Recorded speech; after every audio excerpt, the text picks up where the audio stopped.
हम इंसान इस धरती के सबसे विकसित जीव। आज पृथ्वी पर ऐसा कोई जीव नहीं है जो हमारा मुकाबला कर सके। आज इस धरती पर हमारा ही राज है। लेकिन अगर हम समय को पीछे ले जाए तो हमें पता चलता है कि हम हमेशा से ऐसे नहीं थे। एक ऐसा भी समय था जब इंसानों का नामो निशान तक नहीं था और पृथ्वी पर हमारे जन्म की कल्पना भी नहीं की जा सकती थी। आज जब हम अपने चारों ओर देखते हैं तो हर तरफ जीवन के अनगिनत रंग रूप नजर आते हैं। हरे भरे पेड़, असंख्य पौधों की प्रजातियां और अलग अलग प्रकार के जानवर। हर तरफ जीवन का एक अनमोल रूप बिखरा हुआ है। लेकिन यह अनमोल जीवन कहीं से अचानक प्रकट नहीं हुआ। इसके पीछे छिपी है एक अरबों साल लंबी और अविश्वसनीय कहानी।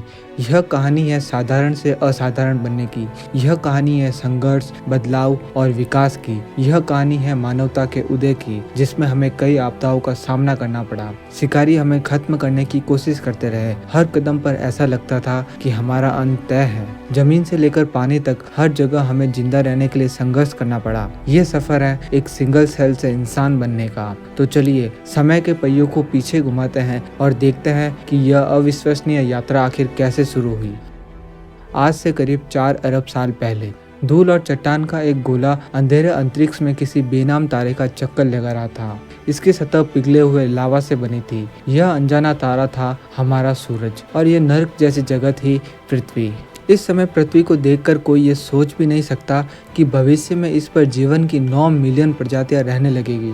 अब यहाँ इस नर्क से ऐसी घटनाओं का क्रम शुरू होने वाला था जो जीवन के जन्म का आधार बनने वाली थी। इन विपरीत परिस्थितियों में जीवन कैसे और कहां से शुरू हुआ, इसे लेकर कई सिद्धांत हैं। वैज्ञानिकों के अनुसार जब पृथ्वी का निर्माण हुआ तब इस पर कई एस्ट्रॉयड और मीटेरॉइड्स की लगातार बारिश होती थी।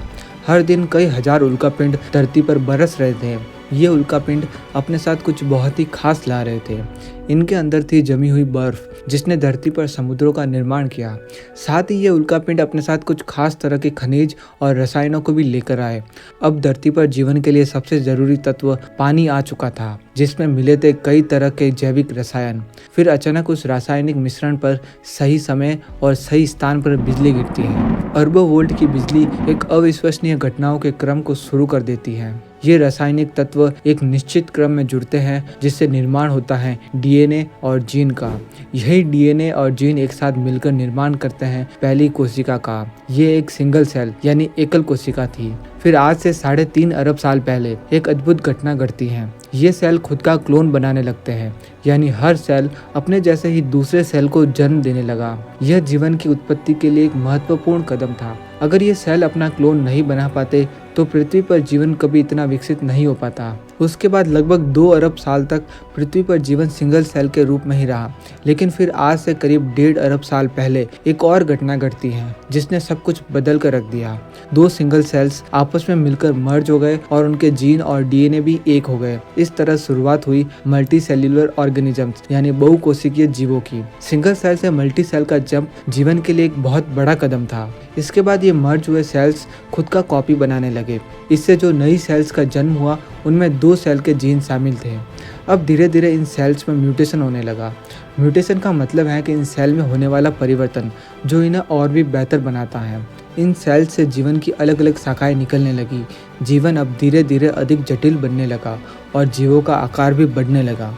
आज से करीब 55 करोड़ साल पहले जीवन अब पूरे समुद्र में फैल चुका था। ये है 3 इंच लंबा एक समुद्री कीड़ा। ये हम थे 55 करोड़ साल पहले। म्यूटेशन के चलते मेल और फीमेल अलग हो गए और उन दोनों ने मिलकर और भी छोटे समुद्री कीड़ों को जन्म दिया और अपने जीन को अपनी नई पीढ़ी में पास करते गए। इस तरह कई सालों तक जीवन आगे बढ़ता गया। अपने शुरुआती समय में इन समुद्री कीड़ों के पास आंखें नहीं थी। इस समय ये कुछ भी देख नहीं सकते थे, जिससे दूसरे जीव इनका शिकार आसानी से कर लिया करते थे। लेकिन प्रकृति ने इस बार भी हमारी मदद की। अब हमें बहुत ही जल्द आंखें मिलने वाली थी। इन कीड़ों की कुछ स्किन सेल्स में म्यूटेशन होने लगता है, जिससे इनके कुछ सेल्स प्रकाश को देखने में सक्षम बन गए। अब हमारे पूर्वज इस खूबसूरत दुनिया को देख सकते थे, अधिक शिकार ढूंढ सकते थे और अधिक शिकारियों से बच सकते थे।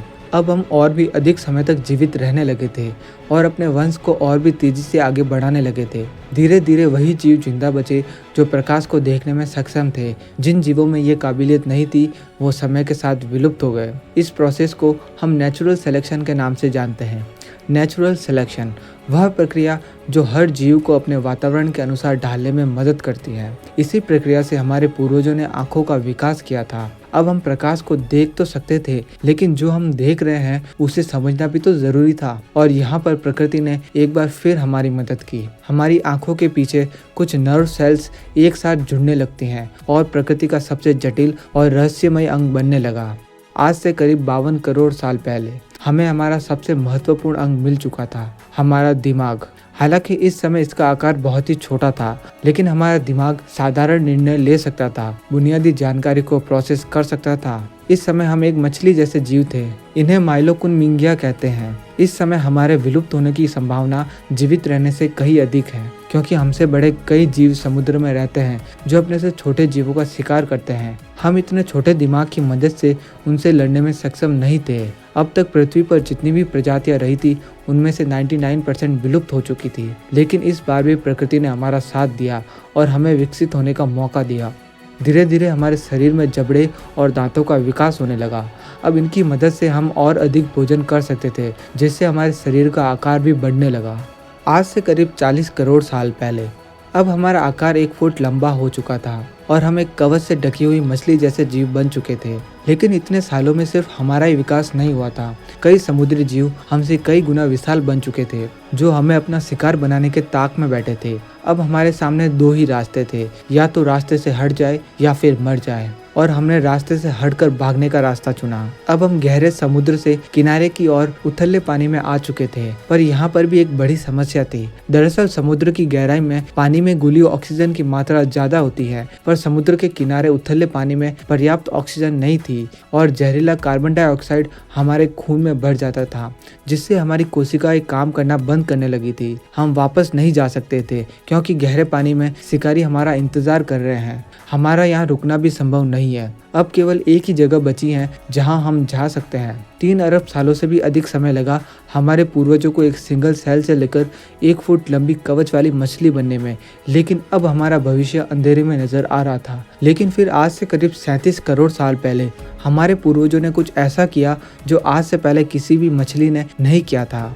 हमने अपना मुंह समुद्र से बाहर निकाला और हवा में सांस ली, और इस तरह हमारे पूर्वजों ने एक नए अंग फेफड़ों का विकास किया। जब भी आप सांस ले, याद रखिए ये इसीलिए संभव हुआ क्योंकि विशालकाय शिकारियों ने हमारे पूर्वजों को ठहरे और उथले पानी में धकेल दिया और उन्हें मजबूर किया कि वे हवा में सांस लेना सीखें। हम अब हवा और पानी दोनों में सांस ले सकते थे। हवा से ऑक्सीजन लेने के लिए हमारे पास फेफड़े थे और पानी से ऑक्सीजन लेने के लिए हमारे पास गलफड़े थे। आज के समय में हमारे गलफड़े पूरी तरह खत्म हो चुके हैं, क्योंकि अब हमें उनकी जरूरत नहीं है। आज से करीब 36 करोड़ साल पहले हमने पहली बार अपना पूरा सिर पानी से बाहर निकाला और इस खूबसूरत दुनिया को देखा। सतह पर उगे हुए लंबे लंबे पेड़ों से टकराती ठंडी समुद्र की हवा, ये एक अद्भुत एहसास था।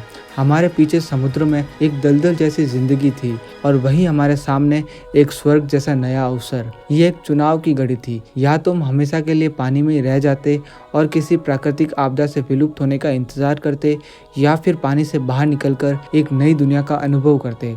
और हमने दूसरा विकल्प चुना। टिकटालिक, यह वही मछली थी जिसने पहली बार पानी से बाहर निकलने का साहस किया। जमीन पर भोजन की मात्रा तो ज्यादा थी, मगर उसे हासिल करना उतना ही मुश्किल था, क्योंकि हम हमेशा से पानी में रहे थे, जिसकी वजह से हमारी स्किन बहुत सॉफ्ट और सेंसिटिव हुआ करती थी। लेकिन जमीन पर सूरज की तेज रोशनी हमारी स्किन में जलन पैदा करती और उबड़ खाबड़ जमीन पर घिसड़ने से हमें चोट भी लगती, क्योंकि हमारे पास अभी तक चलने के लिए पैर मौजूद नहीं थे। हम जमीन पर रेंग कर चलते थे। लेकिन यहाँ भी प्रकृति ने हमारी मदद की। नेचुरल सिलेक्शन के चलते हमारी स्किन मोटी होने लगी थी और हमारे फिन्स पंजों में बदलने लगे, जिससे हम जमीन पर आसानी से चल पाते थे। आज से करीब 35 करोड़ साल पहले अब हमने जमीन पर चलने के लिए खुद को पूरी तरह ढाल लिया, लेकिन हमारे अंडे इस बदलाव के लिए तैयार नहीं थे। जमीन पर अंडे सूरज की गर्मी से सूख सकते थे, इसलिए उन्हें एक सख्त खोल की जरूरत थी। इसलिए शुरू में हमारे पूर्वज पानी में ही अंडे देते थे, पर धीरे धीरे नेचुरल सिलेक्शन के चलते उन्होंने इस समस्या को भी पार कर दिया। अब वे जमीन पर ही अंडे देते और अपनी पीढ़ी को आगे बढ़ाते।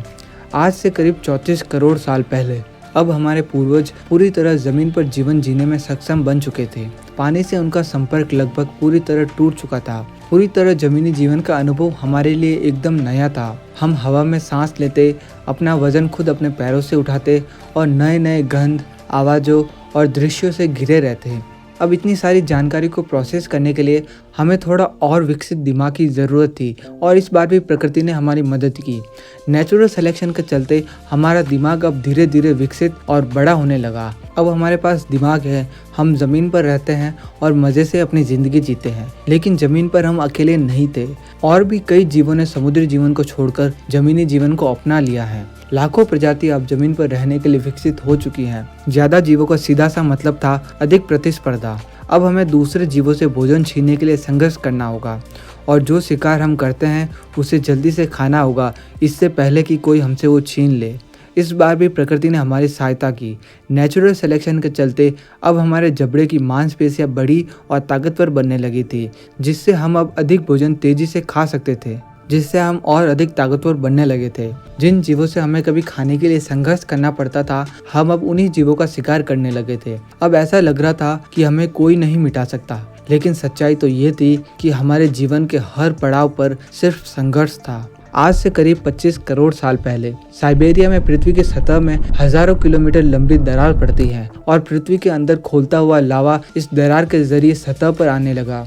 यह सिलसिला आधे मिलियन साल तक जारी रहा। इस लावा ने पृथ्वी का एक बड़ा हिस्सा नष्ट कर दिया। इसकी वजह से वातावरण में कई ट्रिलियन टन जहरीला कार्बन डाइऑक्साइड फैल गया, जिससे सूरज की गर्मी वातावरण में ट्रैप हो गई और पृथ्वी का तापमान 100 डिग्री सेल्सियस से भी ज्यादा हो गया। इतनी ज्यादा गर्मी हुई कि पौधे और सारे शाकाहारी जीव खत्म हो गए। फिर मांसाहारी जीव भी नहीं बच पाए। इसका परिणाम यह हुआ कि पृथ्वी पर मौजूद 95% प्रजातियां विलुप्त हो गई, लेकिन कुछ जीव जीवित रहने में सफल हो गए। हमेशा की तरह इस बार भी प्रकृति ने हमारा साथ दिया, लेकिन इस बार प्रकृति ने एक और प्रजाति का साथ दिया जो आगे चलकर विशालकाय डायनासोर बनने वाली थी। करीब 30 करोड़ साल पहले जब यह घटना नहीं हुई थी, तब हम एक बड़े गिरगिट जैसे जीव थे, लेकिन इस घटना के बाद हम एक बड़ी बिल्ली की तरह दिखने लगे। इस समय हमारे शरीर पर घने बाल होते थे, लेकिन अब इनके सामने एक और नई समस्या आ गई, डायनासोर्स। उस विनाशकारी आपदा में बचने के बाद डायनासोर्स का विकास हमसे कई गुना तेज हुआ। इस घटना से पहले ये सांप जैसे रेंगने वाले जीव थे, लेकिन करोड़ों सालों के विकास क्रम के बाद डायनासोर्स अत्यधिक विशालकाय हो चुके थे। इन्होंने अब पूरी धरती पर कब्जा कर लिया था और किसी खुखार भूखे शिकारी की तरह हर जीव को अपना शिकार बनाने लगे। अब अगर हमें जिंदा रहना है तो किसी तरह इन डायनासोर से खुद को बचाना होगा, और हमेशा की तरह इस बार भी प्रकृति ने हमारी मदद की। नेचुरल सिलेक्शन की मदद से लाखों सालों में हम छोटे होते गए और एक गिलहरी के आकार के हो गए, जिससे डायनासोर्स के लिए हमें ढूंढना और पकड़ना कठिन हो गया। डायनासोर्स के डर की वजह से हम रात में अपने बिल से बाहर निकलने लगे। रात की ठंड से बचने के लिए हमारे शरीर पर मौजूद बाल खड़े हो जाते, जिससे उसमें हवा फंस जाती जो हमारे शरीर को गर्म रखने का काम करती। यही कारण है कि आज भी ठंड में अक्सर हमारे बाल खड़े हो जाते हैं। लेकिन डायनासोर से बचने के लिए सिर्फ छोटा होना काफ़ी नहीं था, हमें और ज़्यादा सतर्क होना पड़ेगा। हमें हमारी देखने, सुनने और सूंघने की क्षमता बढ़ानी होगी।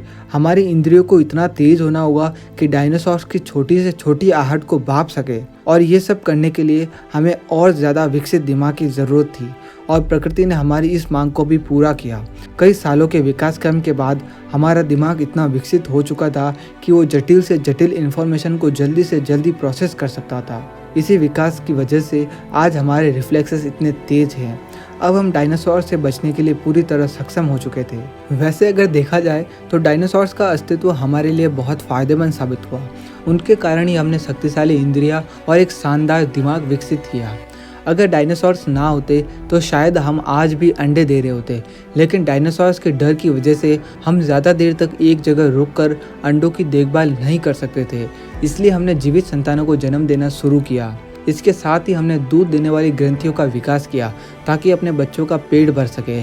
हमारे ये पूर्वज घने जंगलों में समझदारी से अपना जीवन बिताने लगे, और आने वाले भविष्य में हमारी इसी प्रजाति से 4000 अलग अलग प्रजातियां विकसित होने वाली थी, जिनमें हम इंसान भी शामिल थे। बस हमें इंतजार था एक सही मौके का, जब हम भी अपनी काबिलियत दिखा सके, और प्रकृति हमें जल्दी ही ये मौका देने वाली थी। करीब 16 करोड़ सालों तक डायनासोर्स ने पृथ्वी पर आतंक मचाया, लेकिन अब समय आ गया था जब पृथ्वी पर उनके शासन का अंत होने वाला था। पृथ्वी पर अब जल्दी ही एक बहुत बड़ा बदलाव होने वाला था। आज से करीब 6.5 करोड़ साल पहले सुदूर अंतरिक्ष से आया एक एस्टेरॉयड मैक्सिको के पेनिनसुला के पास 70,000 किलोमीटर प्रति घंटे की रफ्तार से पृथ्वी से टकराता है।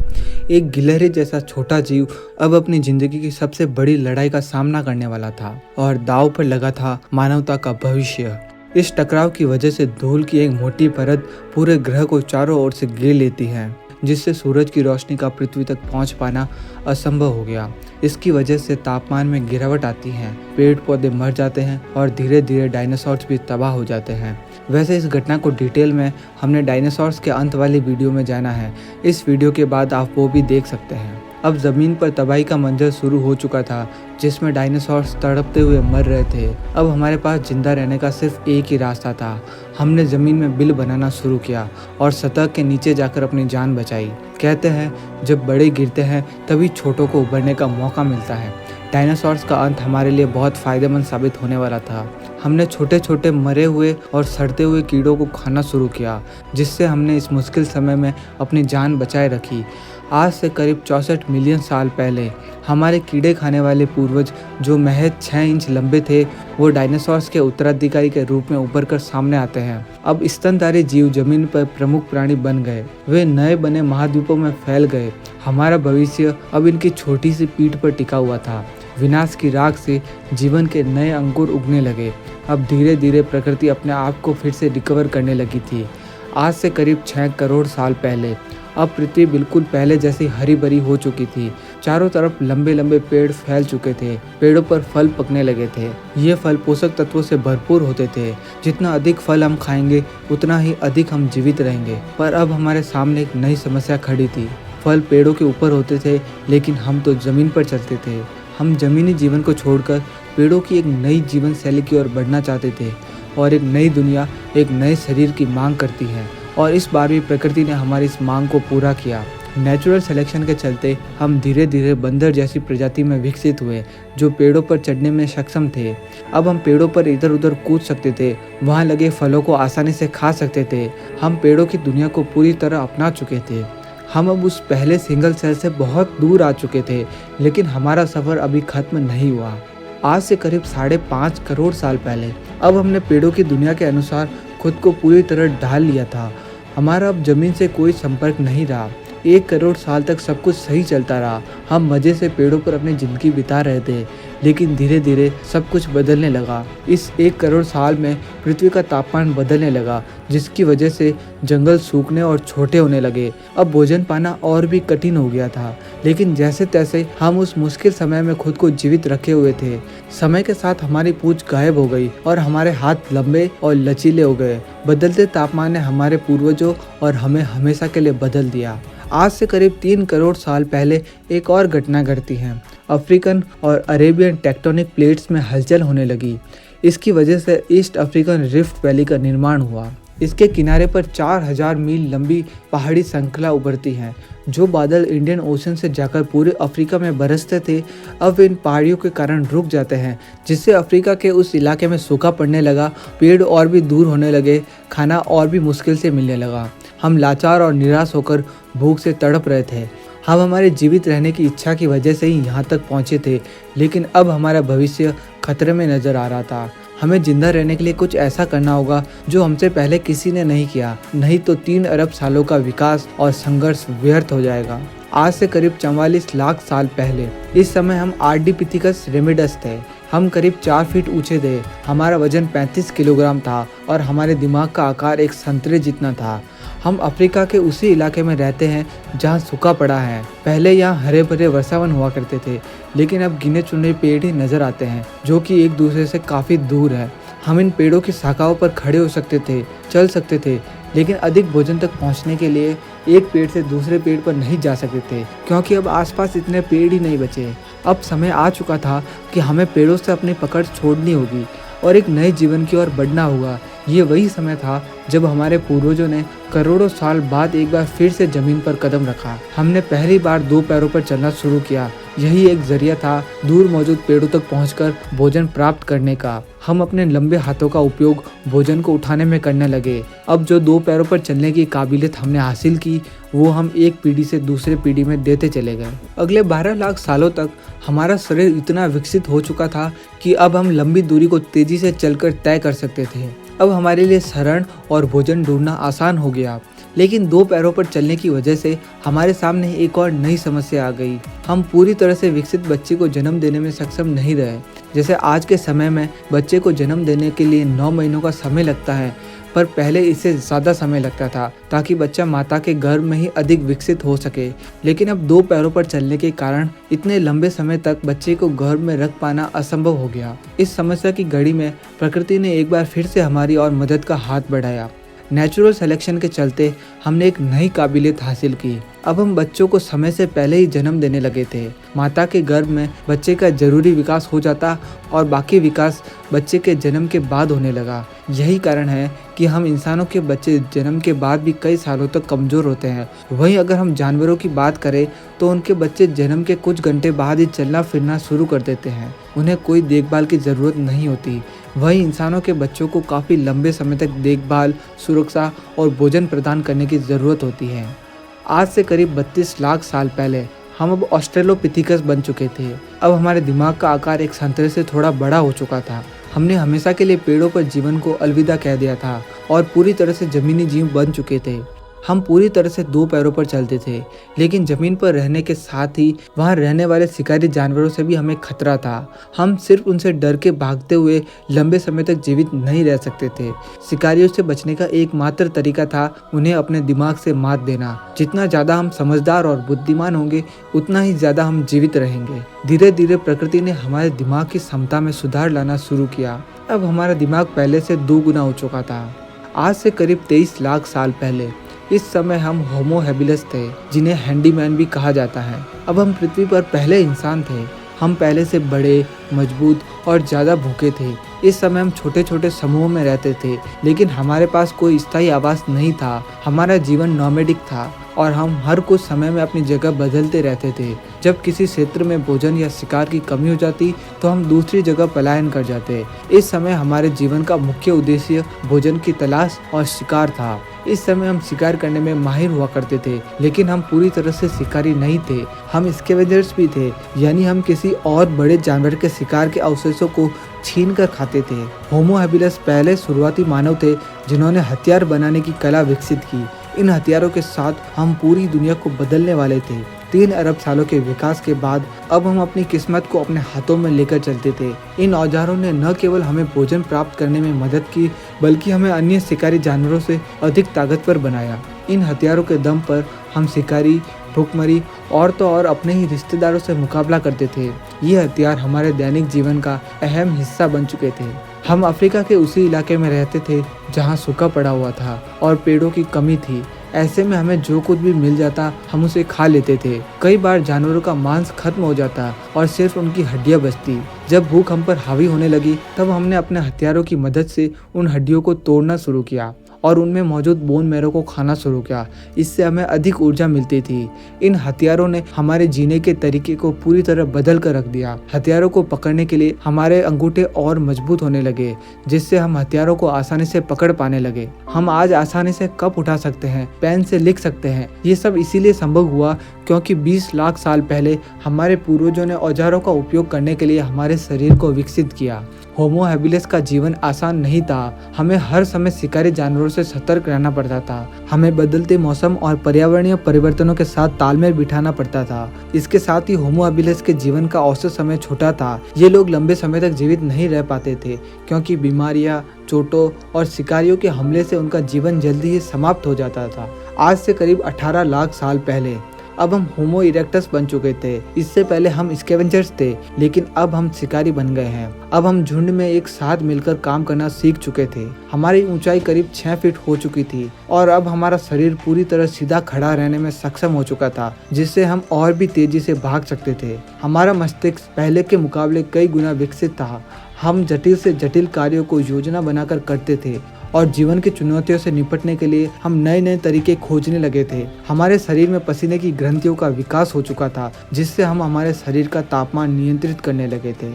एक बार हम शिकार के लिए निकले और काफ़ी देर तक शिकार का पीछा करने के बाद हमने अपने हथियारों से उसे मार गिराया। जहां हमने शिकार किया वहां सूखी घास का मैदान था। इतने में ही वहां अचानक बिजली गिरती है और आग लग जाती है। हम अपने शिकार को वहीं पर छोड़कर डर के मारे अपनी जान बचाकर भाग जाते हैं, लेकिन मांस हमारे लिए बहुत मूल्यवान था। इसलिए आग के शांत होने के बाद हम वापस आते हैं और उस आग में जले हुए जानवर के मांस को खाते हैं। हमने आज तक इतना स्वादिष्ट और लजीज मांस नहीं खाया था और इसी घटना के बाद हमारा आग से परिचय हुआ। अब प्रकृति की शक्ति हमारे हाथों में थी। हम अब आग में पका मांस खाने लगे थे, जो चबाने में काफ़ी आसान था, जिससे हमारी ऊर्जा भी बचने लगी थी। वही ऊर्जा अब हमारे दिमाग के विकास में खर्च होने लगी। अब हमारे दिमाग का आकार बढ़ने लगा, हम और बुद्धिमान बनने लगे। आग के आविष्कार से न केवल भोजन पकाने की सुविधा मिली, बल्कि इसका सुरक्षा, ठंड से बचाव और रात में रोशनी प्रदान करने के लिए भी इस्तेमाल किया जाने लगा। अब हमारी पारिवारिक संरचना और ज़्यादा मजबूत हो चुकी थी। अब हम बड़े बड़े समूह में रहने लगे थे और शिकार के लिए सामूहिक प्रयास करने लगे थे। इससे शिकार करने में आसानी होने लगी, लेकिन अभी तक हम एक दूसरे से सही ढंग से बातचीत नहीं कर पा रहे थे, जिससे आपसी समझ बनाना हमारे लिए कठिन था। प्रकृति हम पर शुरू से ही मेहरबान रही है, इसलिए एक बार फिर प्रकृति ने हमारी सहायता की। नेचुरल सिलेक्शन के चलते अब हमारे गले की मांसपेशियों में बदलाव आने लगा। हम अलग अलग तरह की आवाज़ें निकालने में सक्षम हो गए, जो धीरे धीरे शब्दों में बदल गई। भाषा हमारे लिए एक अनमोल हथियार थी। यह वह आखिरी कड़ी थी जो हमारे पूर्वजों को आधुनिक इंसानों में बदलने वाली थी। होमो इरेक्टस ने न केवल अफ्रीका में अपने अस्तित्व को फैलाया, बल्कि एशिया और यूरोप तक भी अपनी उपस्थिति दर्ज कराई। हमने नए इलाकों में कदम रखा और पूरी दुनिया में अपना प्रभाव फैलाया।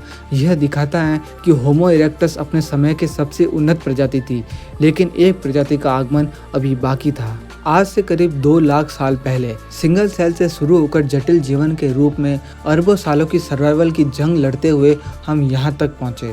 हम होमो सेपियंस, इस धरती के सबसे बुद्धिमान जीव, जिनका दिमाग बहुत बड़ा और शक्तिशाली हो चुका था। हमारे पास पृथ्वी पर किसी भी जीव की तुलना में सबसे बड़ा मस्तिष्क था और यही कारण था कि अब हम में सोचने, समझने और समस्याओं को हल करने की क्षमता कई गुना ज्यादा थी। हम अपने शुरुआती समय में अफ्रीका में रहते थे, लेकिन धीरे धीरे हम हर महाद्वीप में फैल गए। हम नए वातावरण और चुनौतियों के हिसाब से विकसित होते गए। हमने घास और पेड़ों के रेशों को बुनकर कपड़े बनाना सीखा। हमने बर्तन बनाने की कला विकसित की। हमने सभ्यता और संस्कृति की शुरुआत की। हमने लिखना और चित्रकारी करना सीखा। हमने खेती और पशुपालन करना सीखा। हम अब केवल भोजन और सुरक्षा तक ही सीमित नहीं रहे, बल्कि हम समाज के निर्माण और संस्कृति के विकास पर भी ध्यान देने लगे। हमने प्रकृति को समझा और उससे तालमेल बिठाया। हमने नदियों के किनारे बसे गांवों को शहरों में बदला। धीरे धीरे हमने विज्ञान और गणित को समझा। पहिए से लेकर अंतरिक्ष यान तक हमने अपने दिमाग की ताकत से असंभव को संभव कर दिखाया। लेकिन यह सफर सिर्फ विकास और सफलता की कहानी नहीं है, यह संघर्ष, साहस और धैर्य की कहानी भी है। हमने अनगिनत आपदाओं का सामना किया। हर चुनौती ने हमें गिराने की कोशिश की, लेकिन हमने हर बार उठकर आगे बढ़ने का रास्ता निकाला। आज जब हम अपने चारों ओर देखते हैं तो हमें अपनी इस अद्भुत यात्रा पर गर्व होता है। यह सफर बताता है कि इंसान ने कैसे मुश्किल हालातों को अपने पक्ष में किया और आगे बढ़ा। तो यह कहानी सिर्फ अतीत की नहीं, बल्कि भविष्य की भी है। जैसे हमारे पूर्वजों ने अपने सपनों को हकीकत में बदला, वैसे ही ये जिम्मेदारी अब हमारी है।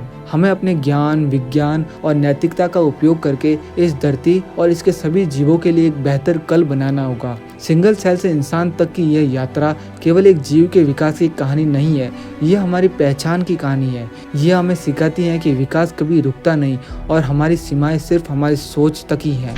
तो दोस्तों, आज की इस वीडियो में बस इतना ही। अगर आपको ये वीडियो पसंद आई तो इसे एक लाइक और चैनल को सब्सक्राइब ज़रूर करें। साथ ही मैं आपको ऐसे ही 2 और वीडियो रिकमेंड करूँगा। अगर आप विस्तार में जानना चाहते हैं कि डायनासोर्स का अंत कैसे हुआ, तो राइट वाली वीडियो पर क्लिक कर दीजिए। और अगर आप जानना चाहते हैं कि ये नेचुरल सिलेक्शन क्या है, तो लेफ्ट वाली वीडियो पर क्लिक कर दीजिए। मैं आपसे उन्हीं वीडियोज़ में मिलता हूँ। चैनल को सब्सक्राइब करना बिल्कुल भी मत भूलिएगा। धन्यवाद।